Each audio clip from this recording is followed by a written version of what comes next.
Hello, Carrie. How you doing? Happy Friday. All right, so that answers your question. All the people asking me about that. I'm sorry. I'm ramping up. I just need a second.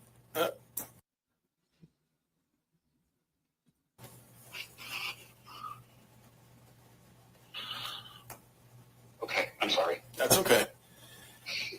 Do you think it was normal for Jennifer to call you when she went missing? Or did that seem kind of out of the blue because you guys haven't had much communication? Jennifer almost never tells me anything. I think the only reason she told me is because she realized that I was going to find out eventually. Okay. But I can't confirm or deny that. That's just me speculating. Okay. Has she told you in the past what any issues that Maddie may have had or has not had, like parenting stuff? Or? About 2 years ago when I was in prison is when I heard Oh, that he Maddie had received a diagnosis for autism, which is something that I always thought that maybe I dealt with, autistic traits that I have. And the short version of the story here is I believe my daughter did not have autism, and I believe I don't have autism. I believe we have autistic traits that are symptoms of PTSD.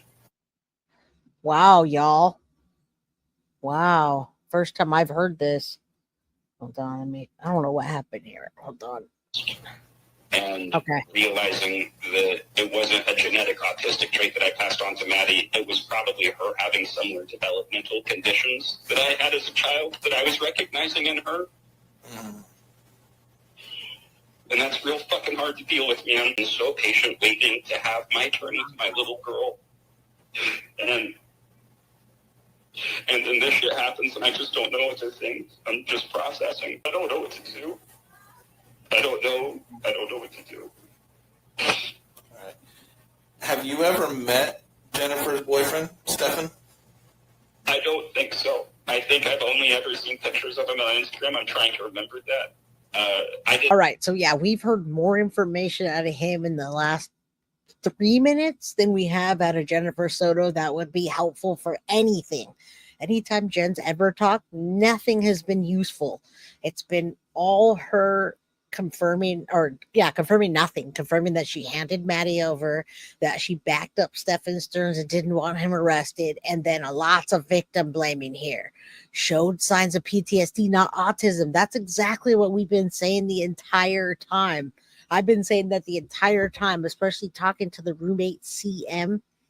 Talking to the roommate, she told me the exact same thing. Maddie did not have those. Maybe they were developmental, he was saying, but then PTSD around what he did. Yeah, right, LA. I'd love to do that. Wow, I haven't heard this part of the interview, so good interview. Jennifer always seemed pretty comfortable with Stefan. I knew he was a biomechanical engineer from what Jennifer told me, which always weirded me out on what the fuck would a biomechanical engineer want with Jennifer. Like, I'm not saying she's a terrible person, but I just didn't see what traits of her would attract somebody like that. And so I do have a working theory with what I think happened. I'm aware that this is all speculation, but if you'd like to hear that, I will share with you what I suspect may have happened. Okay. What do you think happened? So the only thing that makes sense to me at this point is I've heard stories that possibly Stefan had stabbed somebody when he was 14 and that his dad had moved him across country. I've heard an article that maybe a former roommate had seen on Stefan's computer and that Stefan's mother had paid off the roommate. I don't know the veracity of those things, but those are what got me thinking on the mindset of, okay, right. So if his family moved him to avoid legal consequences for deviant behavior in the past, and he claims he worked at Disney, which I know Jennifer has always been around Disney. And so I'm thinking to myself, what would a predator do to find access to a child? Maybe they would go get a job at some place like Disney where there's high access passively to children and just observe. And then when he located a child that was of his taste, maybe he saw that he was approaching Jennifer regularly, introduced himself. It has always been my opinion that Jennifer has not been as attentive of a mother as I would like. I feel like my daughter got passed around Jennifer's family for things like daycare quite often, and that whenever I wanted to get into contact with Maddie, it was difficult because I never knew when she was going to be home or available. And I think that maybe Stefan saw that as a predator and saw that that was a pretty easy environment to insert himself into their life. I then suspect he set up a... Yep.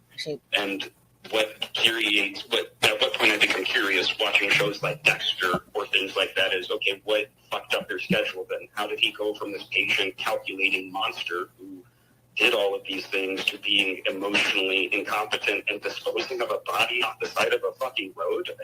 I just don't understand what changed their behavior.